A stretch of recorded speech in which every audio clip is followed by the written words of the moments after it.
meus queridos, tudo bem com vocês? Está começando oficialmente mais um episódio do Vem Com Nós, no quadro Fala Curumim. Eu sou o Orlando Menezes, o novo apresentador desse quadro, e eu vou vou estar presente com vocês durante esse processo. E hoje, para minha estreia, né, a gente trouxe um convidado bem especial, um amigo meu já de longas datas, meu querido amigo Gustavo Geovani. Ele que é acadêmico de economia, presidente do Movimento Geração Governante, presidente de Centro Acadêmico de Economia, conselheiro municipal da Juventude, conselheiro de extensão da UFAM, diretor estadual da Juventude do MDB e ainda é microempreendedor do Diva Donuts. Ou seja, o homem é tudo, né, GG? Exatamente, irmão. Primeiramente, muito obrigado, Orlando. Muito obrigado ao podcast Vem Com Nós, Portal de Notícias Furacão, claro. E também o nosso quadro Fala Curumim. É uma honra estar aqui, não como apresentador hoje, exatamente, mas como convidado. Esse quadro que eu tenho muito orgulho, nesse espaço que eu gosto tanto. Pra você que não sabe, o Geovani era apresentador desse quadro e aí ele fez o convite pra mim, claro que eu não poderia recusar, né? Esse convite muito especial. E fica aqui o meu agradecimento a você, Geovani, a toda a equipe aqui do portal, por esse convite. Geovani, vamos começar com algumas perguntas. Sim. Aqui. Eu dividi algumas perguntas e a gente vai conversando para fazer uma conversa bem legal, beleza? Tá bom. Eu li aqui teu histórico, cara. Tu é presidente do Movimento Geração Governante, presidente do Centro Acadêmico de Economia, trabalha como conselheiro municipal, conselheiro de extensão e ainda é microempreendedor. Sim. Ou seja, você faz um monte de coisa. Eu quero entender como é que funciona aí essa tua cabeça e como é que tu tem muita disponibilidade para fazer tudo isso. Cara, Orlando, tem que ter um controle. Você tem que conseguir para você ministrar várias coisas, ainda mais quando você é uma liderança, Sim. Uma pessoa que coordena e tudo. Então, você tem que ter uma cabeça tanto de saber dividir e delegar funções. Porque não é só eu. Por exemplo, o Movimento Geração Governante, o Centro Acadêmico de Economia, é uma equipe. Sim. Então, existem pessoas que trabalham comigo e que eu tenho que delegar as funções delas, porque senão fica tudo para mim. E assim, quando eu boto alguém para alguma função, para alguma reunião, e outras vezes eu estou resolvendo outra coisa ao mesmo tempo. Às vezes, no final de semana, eu não posso parar. Sim. A disponibilidade, ela basicamente é muito pequena. Pra ser bem sincero, eu, na verdade, foco muito no tempo que eu tenho livre, eu passo com a minha namorada, a Vitória, eu passo com a minha família. Mas é isso, às vezes não tem tempo pra você curtir com os amigos, tem pra você ir viver, às vezes é difícil. É difícil, né? Você falou que passa um tempo livre ali com a sua namorada. Sim. E como é que funciona o Geovani fora dessa presidência, o Geovani fora do centro acadêmico, fora da questão da economia? Cara, é muito doido, porque, assim, chega um ponto que parece que você é sempre o da política, ou sempre o diretor, sempre... E quando você chega em casa, você tipo fica, nossa, isso sou eu tenho que me acalmar, tenho que jogar um jogo, porque eu tenho um computador, comprei um PC Gamer pra jogar. Pra jogar, mas não joga. Não jogo. Então, mas assim, é uma pessoa, eu digo assim, que o Gustavo, fora da política, é uma pessoa muito... Eu vou dizer que também estressada, mas uma pessoa muito carinhosa. Sim. Que busca sempre cuidar dos outros, sempre tá... Não gosta de parar. Porque quando eu paro, eu sinto que eu poderia estar fazendo algo por alguém, eu sinto que eu poderia estar ajudando minha família, eu sinto que eu poderia estar com a minha namorada. Entendi. E assim, é basicamente isso. Eu tenho... Fora de mim, fora da política, é uma pessoa que tá lá mais tranquila, que tenta ficar mais de boa. Com a família. Tenta ficar mais livre. Entendi. Geovani, você, querendo ou não, é uma liderança muito, muito jovem. Você tem apenas 20 anos, né? 21 anos, então você é uma liderança muito jovem. E eu queria entender como foi que surgiu isso. De onde que veio esse desejo? Era desde pequeno? Você se apaixonou pela política desde pequeno ou você aprendeu a gostar de política? Cara, Orlando, isso vai entrar... Sabe aquelas histórias comoventes? Vai começar aqui. Na verdade, veio da minha família. Na verdade, minha família, ninguém é de política. Eu não tenho uma família, eu não venho de família política. No entanto, meu pai, desde muito novo, ele me ensinou o que era pobreza. A minha mãe me ensinou o que era empatia. E minha irmã me ensinou o que é respeitar as mulheres. Então, quando eu, muito jovem... descobri que, na verdade, existia pobreza, que eu tive uma vida boa. Eu tive um quarto para dormir, uma cama para dormir, eu tive um ar-condicionado, isso já é uma vida muito boa. E No entanto, meu pai me ensinou que eu também tinha que doar meus brinquedos. Que a gente tinha que ir lá em famílias de classe baixa, doar meu brinquedo, que a gente podia fazer ações. Ser empático. Ser empático. Basicamente, cuidar do próximo. E porque ele veio de Belterra. Minha família veio de Belterra. E, claro, um município do interior do Pará. E que não tinha muita riqueza. Sim. Meu pai cortou seringa. Minha mãe ainda foi filha de professora. Mas eles falaram para mim sempre, cara, tu tem que respeitar o próximo, tem que cuidar do próximo. E você, o que é seu, também pode ser dele. E então cresci com essa ideia. E a partir de um certo momento na minha vida, eu queria muito ajudar as pessoas. Entendi. Queria muito, muito, muito. Isso aconteceu, essa virada de chave foi no 8º ano do Fundamental 2. E... Tu estudava onde? No Hilda Tribuzzi. Hilda Tribuzzi. E então foi quando... Escola pública. Escola pública estadual, exatamente. Sou provindo de escola pública, nunca estudei em escola particular. Mas, naquele momento, eu descobri que eu podia ajudar as pessoas. Mas como que eu ia ajudar? Eu não sabia como ajudar. Eu não sou rico. Então, como que eu consigo fazer ações filantrópicas? Como que eu vou conseguir angariar e trazer políticas públicas para a minha sociedade? Foi nesse momento que eu descobri a política. A eleição no 8º ano foi em 2019. Foi a famosa eleição do Bolsonaro contra o Lula. O Lula. E depois que tornou o Bolsonaro contra o Haddad, então comecei a pesquisar muito de política.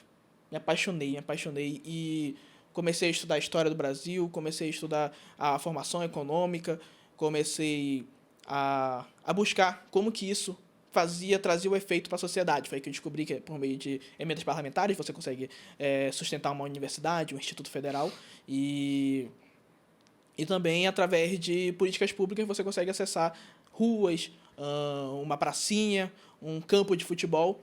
Então, essas coisas foi que eu descobri que emergindo na política eu poderia sim fazer esses efeitos. Então foi quando eu iniciei com essa cabeça e mais tardar, né, no Instituto Federal do Amazonas, do distrito que eu estudei, eu me tornei presidente de Grêmio Estudantil. E foi assim que eu percebi que, se eu tenho um Grêmio Estudantil, eu posso ajudar os estudantes do meu instituto, eu posso gerar projetos, descobri esse mundo. Sim. Comecei a fazer projeto social, comecei a lançar, peguei e falei assim, quero criar um movimento próprio. Uma hora eu não vou mais ser presidente de Grêmio Estudantil. E eu vou perder isso. Eu quero meu próprio movimento. Foi que eu criei o time GG. Sim. Então, foi que eu comecei a convidar jovens que tinham sonhos de também, como eu, ajudar o próximo. Porque no time GG, que hoje é Movimento Geração Governante, ele não se importa se você é de direita, se você é de esquerda. E eu não me importo com isso. Eu quero saber se você está disposto a ajudar o próximo. Então, com essa pegada, eu chamei vários jovens com esse mesmo pensamento. Desculpa só a gente interromper aqui, vale lembrar que eu faço parte do Movimento Sim. Geração Governante, tá, gente? Eu tenho orgulho de dizer isso. E eu acompanhei todo esse processo de mudança e de criação ali do time GG para o Geração Governante. Pode Exatamente. continuar, foi quando a gente tentou crescer, né? Exatamente. Então, foi assim que eu descobri que eu posso ajudar, eu posso fazer um social. Sim. Entendi. E, Giovanni, você falou sobre políticas públicas, você falou sobre política. Eu vou mudar um pouquinho aqui, que eu acho legal dizer que hoje a política ela não está só no Senado, na Câmara dos Deputados, na Câmara dos Vereadores. Hoje a política é uma simples solução aqui da UBS, da praça, e a gente vê a política no dia a dia das pessoas. E, às vezes, quando o jovem ele escuta a palavra política, ele tem uma resistência. Exatamente. E o que tu tem, a dizer, o que tu acha que falta do jovem hoje para poder não agir dessa maneira, não quando escutar a palavra política, falar, não quero trabalhar nisso? É justamente nessa ideia que o Movimento Geração Governante entra. Para ele te explicar que a política não é só a politicagem, porque existe uma diferença. A politicagem é bandeirar, é o efeito de eleição, isso é politicagem, é partidário. Mais que a política, ela é uma coisa muito linda. É a democracia. É o direito de você exercer o seu direito democrático, exercer um voto, exercer o que está dentro da Constituição. Então, eu mostro para os jovens o que é política através de projeto social. Porque muitos gostam de fazer. Por exemplo, um dos projetos que é um maior sucesso é o Galera Gandaia, que foi, inclusive, cabeçado por você. Sim, com certeza. E a gente vai em comunidades e faz projetos onde futebol de sabão, a gente doa mudas, nós entregamos brinquedos, como foi agora no Natal, a gente teve até Papai Noel, que foi meu pai.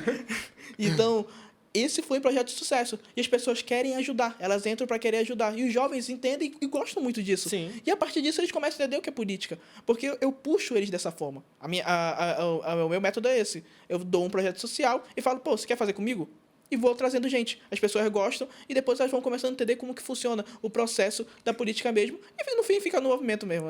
Eu roubo E faz parte, né? Aí começa, fica lá. Você falou do movimento, você falou dos projetos. Como surgiu o movimento? Você já falou que teve ali a mudança, mas como realmente surgiu? Como que veio essa ideia na sua mente?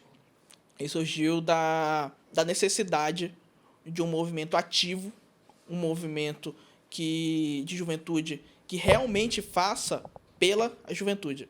Porque o que mais tem, Orlando, vou ser sincero, são jovens, são metidos a políticos que, na verdade, não fazem nada. Falam, postam vídeo, postam foto, mas na hora de executar... mídia. Só mídia. Na hora de executar, não executa. Não faz o que nós fazemos dentro da comunidade. Não faz trabalho de base. Muitos desses estão querendo ir lá, aproveitam para postar foto, vão para Brasília, vão fechar com candidatos. No entanto, eles não estão fazendo trabalho. Eles não fazem trabalho de base. Eles não se importam, de fato, com a juventude, tanto institucionalmente, que é dentro da escola, dentro da universidade, quanto também na comunidade. Então, nessa ideia, foi que eu criei um movimento que era focado nisso. A gente vai, sim, acessar o jovem, nós vamos fazer projetos para ele e nós vamos alavancar o que um dia foi esquecido do que é a política para a juventude real. Sim. Então, é porque hoje a gente vê que a juventude ela está muito dividida. Sim. E eu acho que isso é um dos maiores problemas da juventude no Amazonas. A gente vê movimentos que, em vez de somarem, acaba subtraindo. E o que você tem a dizer sobre isso, Gigi? Na verdade, isso daí são uma verdadeira perda de tempo. São movimentos que, na verdade, só estão subtraindo, como você disse, e que só servem justamente para isso. Fazer mídia, tirar uma foto, gravar um vídeo, mas não fazem um trabalho de base. Eles são o que hoje é o nosso problema. A polaridade, eles defendem muitas vezes a polaridade, eles tiram a oportunidade de outros jovens que de fato querem participar. Muitas vezes porque eles são filhos de político. Exatamente. Esses movimentos provém, se você puxar o presidente, puxar ali o vice-presidente desse movimento, é filho de algum político que já tem um acesso que muitos não têm. O movimento de geração governante, como eu falei, veio da base. Veio de reunião dentro da garagem. Fazendo a garagem de casa. Isso eu lembro, tá? Enquanto os outros movimentos não, já tem uma sala, já tem uma estrutura.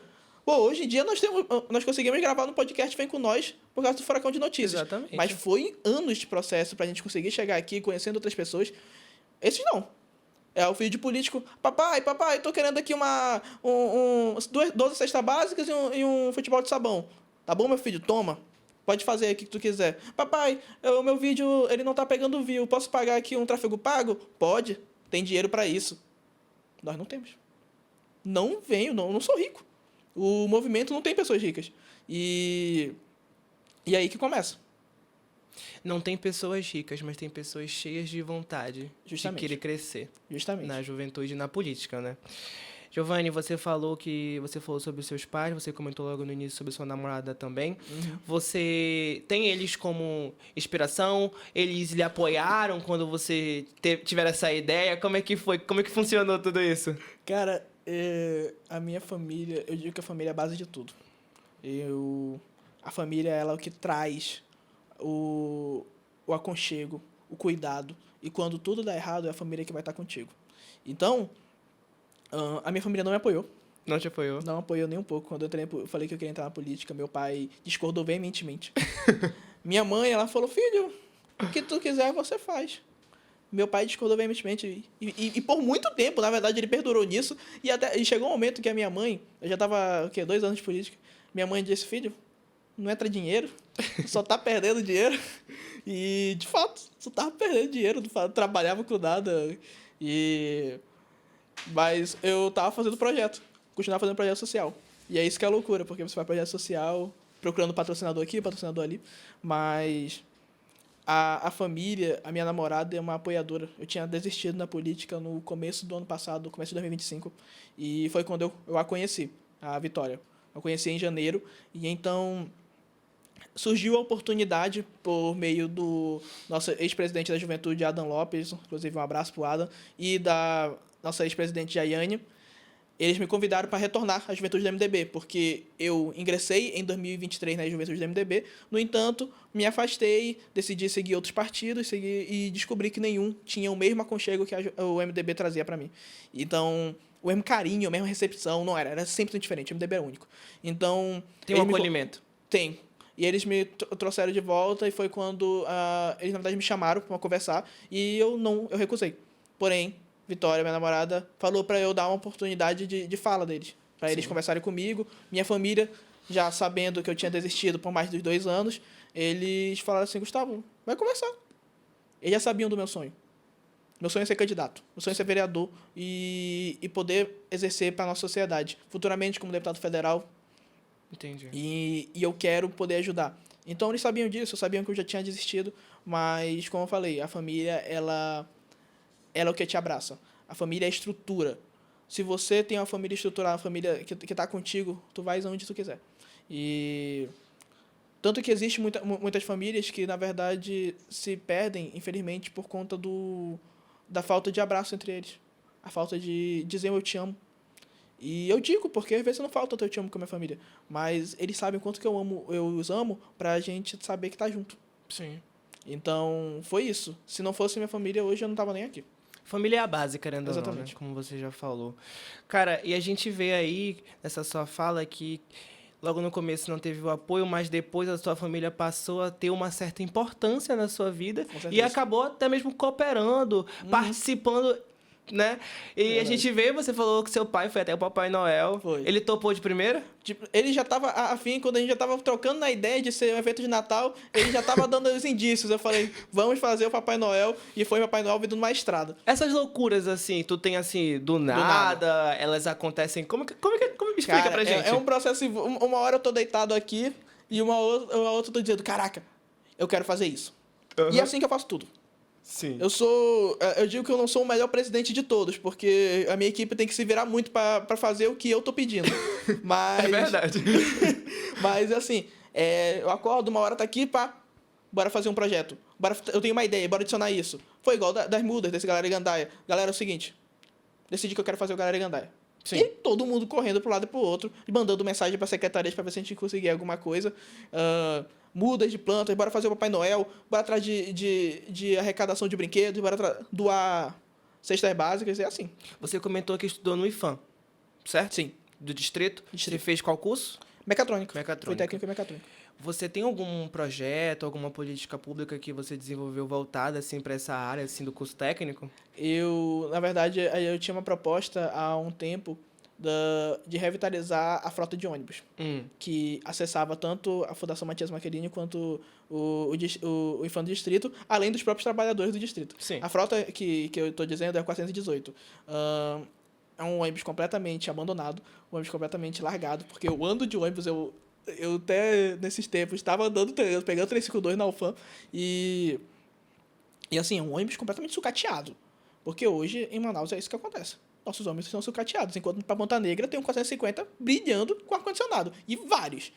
Enquanto o 418 lotado, quebrado, e então uma das minhas propostas era buscar essa revitalização da frota, buscar que fosse realmente entregue algo digno, porque, como eu falei, o 418 ele acessa para as empresas dos distritos, quer dizer, a Zona Franca de Manaus. Essencial, então, né? Exatamente. A Zona Franca de Manaus que traz toda essa estrutura, não só para o nosso município, quanto para o nosso estado. E que muitas vezes é atacado, porém, existem os trabalhadores da Zona Franca de Manaus, e nós devemos enxergar eles. E existem os estudantes que estão dentro da Zona Franca de Manaus.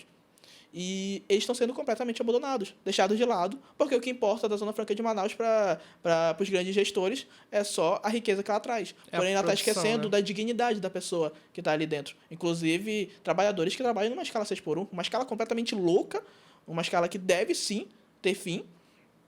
Então, essa era a minha proposta naquele momento. Hoje, eu busco fazer alguns projetos em parceria com os grêmios estudantis, tanto do IFAM quanto de outras escolas públicas, para a gente conseguir se unir e gerar mais políticas públicas. Legal. Agora vamos sair um pouco ali do contexto do técnico e vamos agora para a sua formação atual. Você é acadêmico de economia, Sim. estuda na Universidade Federal do Amazonas. Como é que foi? Você não queria economia? Você só colocou no vestibular economia para passar? Só queria uma aprovação? Ou você sempre desejou economia? Eu não posso mentir dizendo que eu sempre desejei economia, mas também eu não posso mentir dizendo que eu sempre sabia qual era a minha faculdade. Não fazia ideia. Eu decidi fazer economia um dia antes no dia da inscrição do PSC. Foi pelo PSC que tu passou? Foi pelo PSC que eu entrei. E no dia da inscrição do PSC, eu já tinha esquecido de fazer a inscrição, aí o meu amigo pegou e disse pra mim, Gustavo, tu vai seguir da engenharia, eu poderia seguir engenharia e controle de automação, virou minha vontade. Porém, eu descobri que não era coisa, eu quero seguir no ramo político, eu quero descobrir mais, eu quero aprender mais. Então, ele falou, pô, se você gosta de exatas e gosta de política, escolhe economia. Não tinha estudado nada de economia, não sabia nem sabia nem o que era a diferença de economia e estatística. E peguei e botei economia. Coloquei tanto no PSC quanto no Enem e passei pelo PSC. E foi quando, cara, virou o meu amor. Virou completamente o meu amor. Essa sua ida para a economia influenciou hoje na sua decisão de ser microempreendedor? Não. Não? Não. Você já queria ser microempreendedor? Só não tinha ali uma oportunidade? Dentro do IFAM, eu, na verdade, conheci o que foi minha chefa por muito tempo, até hoje chamo de chefa, minha professora mestra Olinda Marinho. E foi quando eu conheci num projeto dentro do IFAM. Ela é empresária e ela deu aula de empreendedorismo dentro do IFAM, através do projeto Curumim. E esse projeto ele era para a gente pegar alunos de escola pública e ensinar sobre desenvolvimento de aplicativos, manufatura aditiva, para alunos de escola pública com a estrutura do IFAM. E então foi essa professora que ela, na verdade, me deu um vislumbre do que é o empreendedorismo. Meu pai também é empreendedor, minha mãe, no caso. E assim... foi quando eu percebi que dava. Assim, foi meio da loucura, assim. Tu encontrou outra namorada, né? Porque foi justamente. Se não fosse minha namorada, eu nunca abri uma empresa. E o Diva Donuts? Surgiu da onde? Cara, então, o Diva Donuts é incrível. Porque ele surgiu, na verdade, quase uma discussão. Foi assim, eu e minha namorada, a gente descobriu que... A Vitória, né? Descobriu que... Pô, ela era muito boa fazendo donuts. A gente se conheceu por causa disso. Ela trouxe donuts para um aniversário de uma colega nossa em comum. A gente se conheceu nesse aniversário. E eu comi os donuts dela e eu fiquei viciado. E eu não parava de comer os donuts dela. Tipo, ninguém quase no aniversário comeu, era só eu. Eu já provei, gente. É muito bom É uma maravilha, é maravilhoso. Bom. Então... E aí eu sempre falei pra ela que dava pra ela fazer dinheiro com isso, etc. Mas ela não tinha esse vislumbre mesmo, essa vontade, foco pra isso. Tava trabalhando muito, então ela começou a estagiar. Teve mais tempo disponível. E aí a gente numa discussão, pô, preciso de dinheiro, etc. Bora abrir uma empresa? Bora! Isso era um dia antes do Dia da Mulher. Nós abrimos o Diva Donuts no dia do Dia da Mulher, que foi dia 8 de março. E as vendas?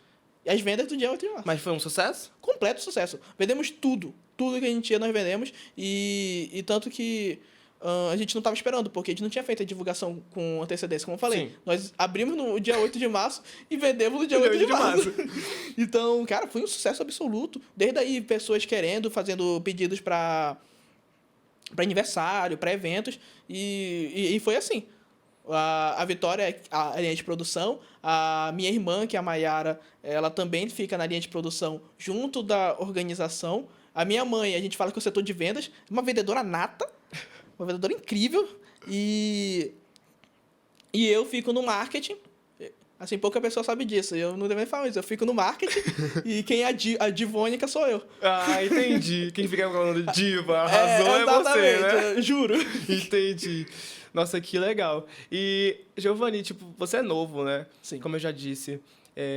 E essa vontade de empreender é muito legal, é muito interessante. Tem muito jovem que gostaria, mas não sabe por onde começar. Uhum. Você que já tem ali uma experiência, poderia dar um conselho assim para esses jovens que gostaria de empreender e não sabe por onde começar? Eu sei que você é novo, mas você já teve uma experiência com isso. Já. Primeiro, se você tem uma ideia, você insiste nela. Você tem uma ideia que ela pode revolucionar, vai à frente. Não esquece dessa ideia, não deixa ela de lado. E você tem que botar a cara.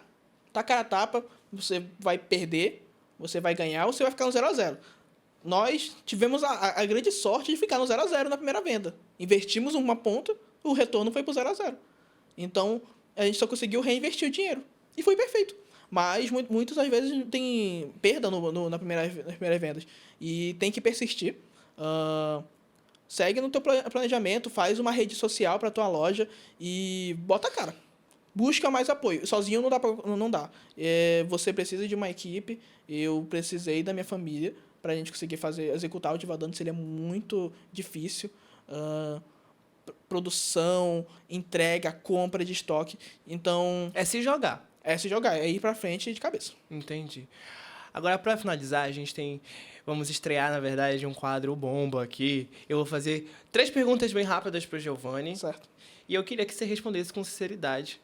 Você falou da juventude. Eu queria que você citasse uma juventude aqui pra gente. Juventude do MDB. Uma juventude do MDB. Por que a juventude do MDB? Porque é uma juventude que inclui, é uma juventude que é o ponto de equilíbrio e é a juventude que vai te fomentar a nova liderança. Ela é diferente das outras? Totalmente diferente. É diferente que as outras são juventudes que fazem toda uma doutrina, só serve para os benfeitores deles. A juventude do MDB não. A juventude que vai focar em ti, que vai te criar, vai fazer toda a estrutura e vai buscar que você seja o líder do amanhã. E assim, depois quando chega o amanhã, você vai ser a pessoa que vai estar fazendo o projeto, você vai ser a pessoa que vai estar tomando frente, que vai ter voz e que pode estar aqui no podcast Vem Com Nós. É verdade. Giovanni, uma briga que você teve, assim, na política, sem citar nomes, por favor. Sem citar Só nomes. Só pra gente terminar aqui o Fala Curumim de hoje. Essa daí é boa. No início da política, simplesmente conheci um jovem, que foi, inclusive, quem me apresentou o MDB. Cara, são uma pessoa que apenas queria usar os outros, permanece usando os outros, que só buscava pessoas para mostrar como se ele fosse uma liderança, mostrava que ele era uma pessoa impotente, e até que ele era. Porém, depois de um tempo, se tornou uma pessoa que se perdeu no próprio personagem. Sim. Queria dar rasteira nos outros para se sobressair.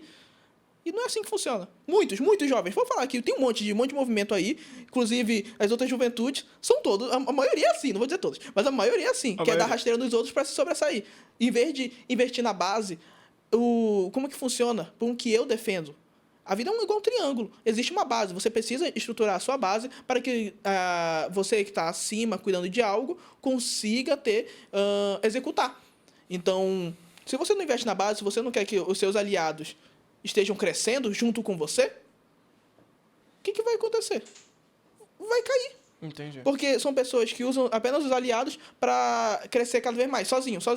Não, eu quero que os meus cresçam comigo. E o tanto que eu estou crescendo, os outros vão vir comigo. Tanto que um exemplo, claro, é o Lucas Alexandre. Uma liderança que começou com a gente sem saber se conversar direito. Hoje é o presidente do Centro Acadêmico de Direito. Você mesmo, que começou sem ter o conhecimento de política, hoje está aqui apresentando o podcast. Então, são pessoas que eu quero que cresçam comigo. Eu quero que meus aliados estejam comigo no palanque que eu estiver. Entendi. Então, basicamente, a treta ali foi porque ele me deu uma rasteira feia, deu uma rasteira nos meus aliados para sobressair os deles. Eita. Foi para Brasília só com o grupo deles, tirando a gente, deixando 2 só meu, enquanto ia uns 6, 7 dele.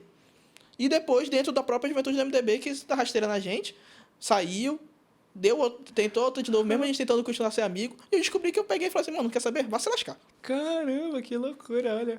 São pessoas assim, sinceramente. Vamos encerrar por aqui, que tá bom. Giovanni, muito obrigado por ter topado aí, foi meio que de última hora, mas muito obrigado mesmo. Estamos aqui sempre. Deixa aí um recado pro público, um recado que você queira deixar. A juventude não é o futuro, a juventude é o presente. Nós precisamos, sim, exercer o nosso direito. Nós precisamos estar em palanques e em palcos que nós quisermos estar. Não deixe as outras pessoas decidir o que você é. Não deixe as outras pessoas decidir o que você vai ser. Pois tu tens capacidade, tu tens total liberdade para criar, para executar. E tem aliados, tem uma família estruturada. Foque em amor, propague o amor e assim, com certeza absoluta, vai tudo dar certo na sua vida. se for a vontade de Deus. Amém. Nossa, eu me senti até inspirado. Novamente te agradeço pelo convite para ser apresentador. Agradeço também o portal Furacão de Notícias e o podcast Vem Com Nós. Muito obrigado a você que aí nos acompanhou, você que assistiu até o final. Curta, comente, compartilhe o nosso podcast e deixe também aí nos comentários sugestões de pauta, sugestões de convidados, que eu vou estar lendo todos esses comentários e vou estar respondendo vocês. Um beijão do Orlando Menezes e um abraço, né? Vamos olhar ali. E vem com nós. Vem com nós. Vem com nós.